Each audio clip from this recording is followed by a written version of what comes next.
देखो भैया, आज की क्लास में पहले हम आपको आणविक द्रव्यमान हो, मोल की संख्या हो, एसटीपी एनटीपी हो, मैंने आपको ये सारा न्यूमेरिकल टर्म है, ये सब क्या है न्यूमेरिकल टर्म है, और ये मैंने आपको पढ़ा दिया।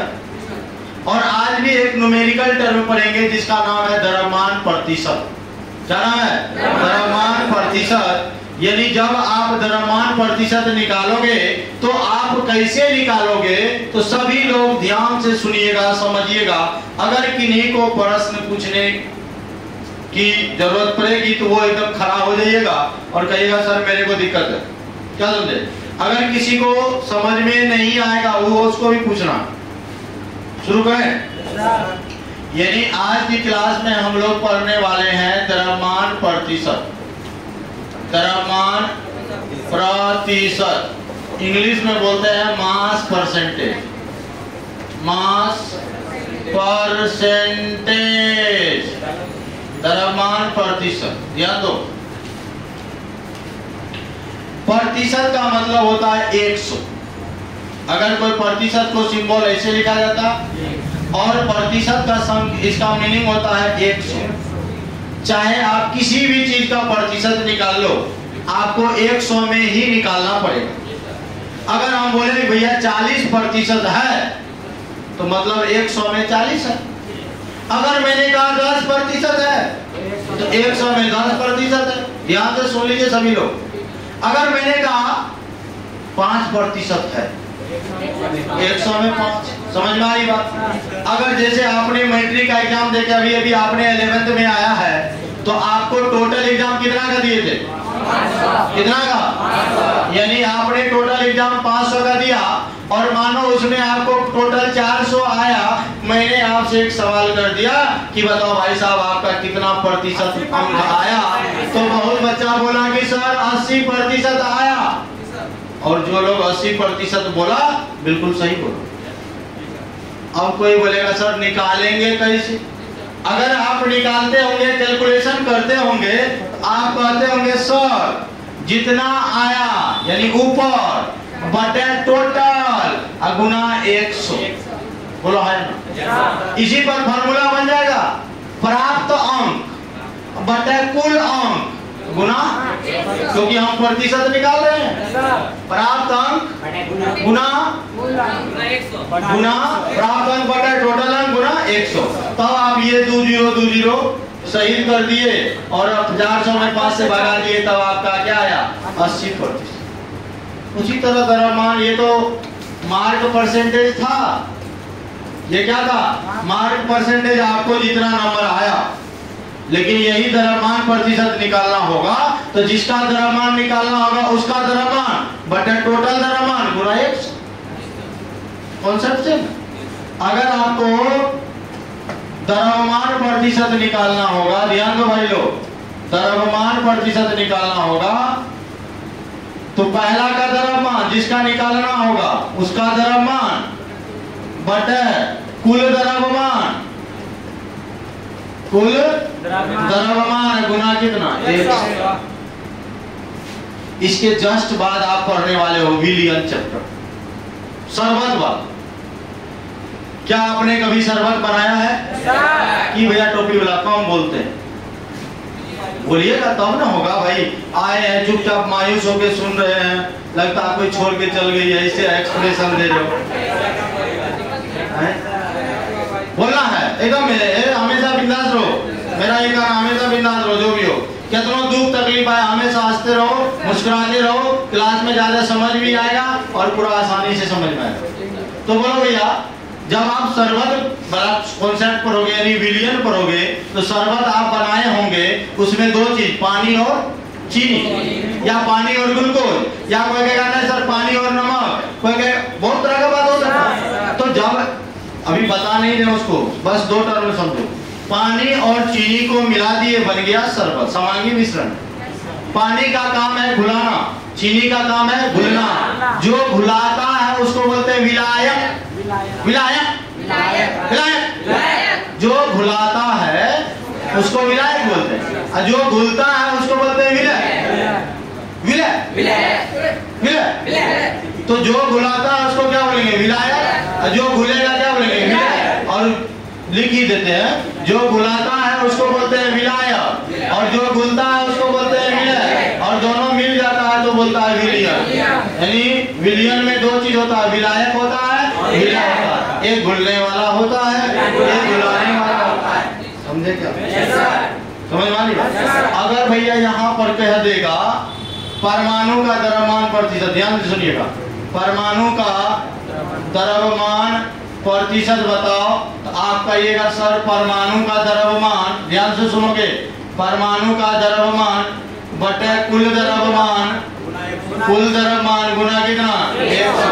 याद रखना। अगर कोई कहेगा विलय का द्रव्यमान निकालो बच्चा, विलय का द्रव्यमान प्रतिशत निकालो, तो कहिएगा सर विलय का द्रव्यमान, विलय का द्रव्यमान बटे विलियन का द्रव्यमान, क्योंकि कुल इसी को बोलेंगे, विलियन का द्रव्यमान गुना कितना? 100। समझ में आई बात? अगर विलायक का पूछेगा तो बोलेंगे सर विलायक का द्रव्यमान प्रतिशत बराबर विलायक का ऊपर, विलायक ऊपर बटे टोटल गुना 100। समझ में आ रही बात? तो बोलो क्या होगा? विलायक का द्रव्यमान बटे विलियन का द्रव्यमान गुना क्या? समझ में आ रहा है? पक्का? झूठ नहीं बोलना, जो झूठ बोले तो वह काटे। इसको मिटा दिए, किसी को कोई दिक्कत नहीं? चलो आज से छोटा वाला से मिटाओ तो क्या आपको कोई दिक्कत है? इतराज हमारा हो किसी से मिटाओ क्या? आप कहिएगा सर आपने इतना बात बताया, बहुत अच्छा से समझ में आया, लेकिन सर एक उदाहरण दे देते तो आपका बड़ी कृपा होता ना। अब देखिए,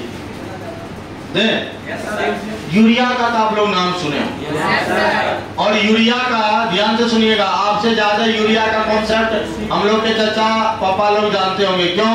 जो वो लोग किसान हैं तो किसान लोग यूरिया ज्यादा खेतों में देते हैं, और उनको मुंह जवानी आप पढ़ते हो ना, उसको मौके कुछ ना चाचा बताओ तो यूरिया में नाइट्रोजन का परसेंटेज कितना होता है, कार्बन का परसेंटेज कितना हो, सबको याद है? क्यों? क्योंकि नाइट्रोजन का परसेंटेज इतना यूरिया उन्होंने यूज किया है। यूरिया के बोरा पे देखोगे एक ऐसे कॉलम बना के नाइट्रोजन इतना परसेंट, ऑक्सीजन इतना परसेंट, हाइड्रोजन इतना परसेंट, सारा परसेंटेज लिखा रहता। कोई मेडिसिन ले लो, मेडिसिन में सबका कंपोजिशन लिखा रहता परसेंटेज में, है ना? Chemistry is the composition of science. जहां जहां साइंस आएगा वहां केमिस्ट्री आएगा, और आपके जीवन में भी केमिस्ट्री है, हम लोगों में भी केमिस्ट्री है। केमिस्ट्री हम लोग है।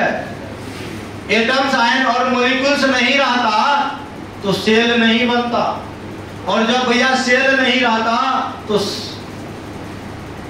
देखो ध्यान से सुनोगे, कह देते हैं एटम्स हो, आयन्स हो, मॉलिक्यूल्स, अगर ये नहीं रहता तो सेल नहीं, कोशिका नहीं बनता, और जब सेल नहीं रहता तो सेल मतलब होता है कोशिका, तो ऑर्गेन नहीं बनता, और सॉरी ऑर्गेन टिश्यू, टिश्यू नहीं बनता, और टिश्यू से बनता हमारा ऑर्गेन, ऑर्गेन से बनता ऑर्गेन सिस्टम। अतः वो जो है बच्चे का जो है रूप लेता है, यानी स्ट्रक्चर बनता है। तो भैया जब एटम, साइंस और मॉलिक्यूल्स नहीं रहता क्या सेल बनता? और सेल नहीं बनता तो क्या टिश्यू बनता? और जब टिश्यू नहीं बनता तो ऑर्गेन नहीं बनेगा, ऑर्गेन सिस्टम नहीं बनेगा, और तब बच्चे का जन्म नहीं होगा। यानी आप कहिएगा सर ये तो केमिस्ट्री है, ये तो केमिस्ट्री है। अगर केमिस्ट्री नहीं होता, अगर केमिस्ट्री नहीं होता क्या बायोलॉजी केमिस्ट्री पढ़ाने वाला होता? क्योंकि यहाँ ऑर्गेन सिस्टम बनता ही नहीं, बनता है कि नहीं है?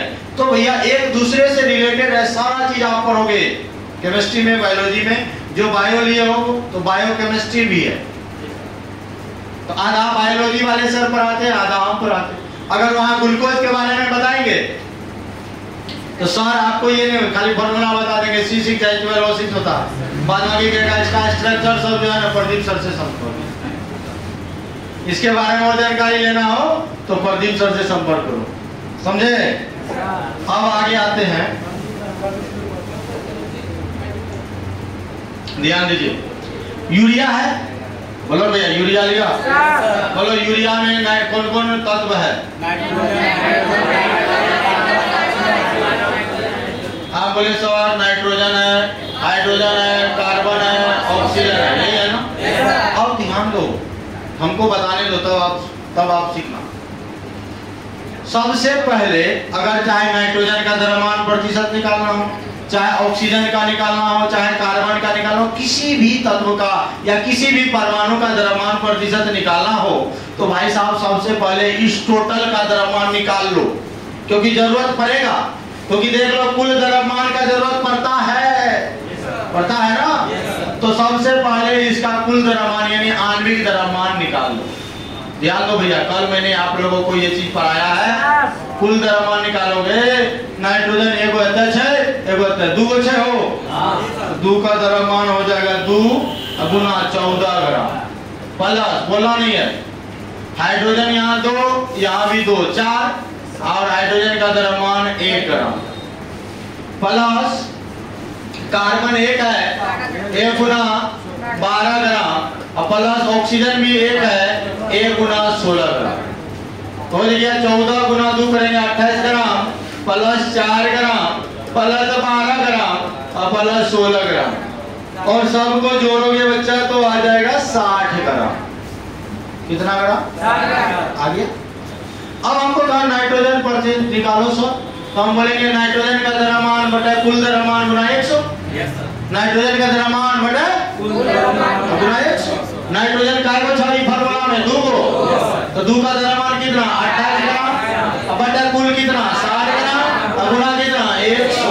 इसी को तो गुना भाग करना है।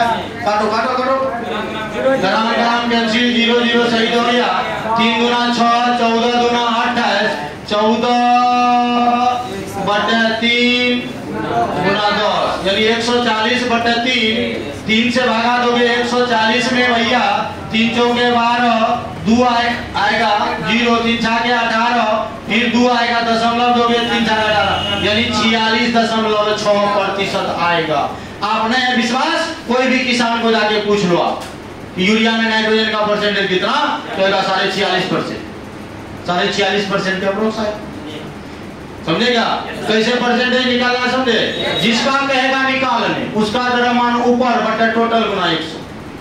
अब इसमें कोई कह दिया अच्छा बहुत आप तभी से बोल रहे हैं, इसमें कार्बन का यूरिया है ना ये NH2CONH2, इसमें कार्बन का परसेंटेज निकालो तो हम बोले कार्बन निकालने में क्या है, कार्बन का द्रव्यमान, कार्बन एगो छे 12 ग्राम बटा टोटल 60 ग्राम गुना 100, ग्राम ग्राम कैंसिल, 12 पंचे 60, 20 पंचे 100 है 20%। नहीं समझे क्या? समझ में आ गया? क्या इस पर होमवर्क दे दिया जाए? रुको लिखो मत, क्वेश्चन सुनो क्या कह रहा। निम्न यौगिकों में प्रत्येक परमाणु का द्रव्यमान प्रतिशत ज्ञात करें। ठीक है, प्रत्येक सभी का जितना भी एलिमेंट होगा सभी का। ठीक है, और कल होमवर्क बना के नहीं लाओगे तो बहुत हिसाब लेंगे। ठीक है, और तब यहाँ एकदम वीडियो बनाएंगे भर दिन तुम चाहते क्या हो। और वैसे भी जानो भैया लाइफ में कभी भी ये सब चक्कर में नहीं पड़ना है, सीधा तो बार बार बोल रहे हैं। और जो लोग इस चक्कर में वही लोग होमवर्क बना के नहीं लाता, सोच लो। चक्कर तो समझिए ना, कौन चक्कर की बात कर रहे हैं। H2SO4 हल्ला नहीं करो, C6H12O6 ठीक है, C12H22O11, C6H6, उसके बाद ले लो वही अभी जो दिए थे यूरिया, अध्ययन बनाए हैं पूरा आपको कर। नाम भी मैं लिख दे रहा हूं, इसका नाम है सल्फ्यूरिक अम्ल। सल्फ्यूरिक अम्ल है, हल्ला क्या करता है जी? ग्लूकोज, ये चीनी या सुक्रोज बोलिए इसको, ये आपका है बेंजीन, और ये है आपका यूरिया। ये सारे फॉर्मूला भी आप याद करते चले जाएंगे, तो किसी को कोई दिक्कत है? द्रव्यमान प्रतिशत निकालना है।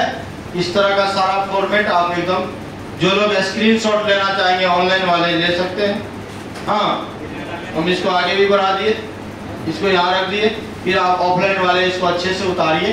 फिर मिलते हैं कल, तब तक आप बने रहिए, जुड़े रहिए। धन्यवाद।